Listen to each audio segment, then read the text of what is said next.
Už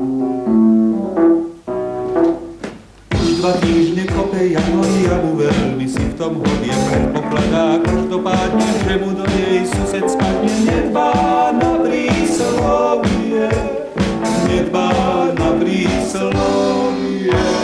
Je to veľmi ťažký chlebík kopať jamu pre suseda, zvlášť keď sused pustil fámu, že má doma hlbšiu jamu. Jano sa však nedá, Jano sa však nedá. Požičal si od suseda lopatu a rýl a potom tú svoju jamu trochu plitko vykopanú 2-krát prehlbil.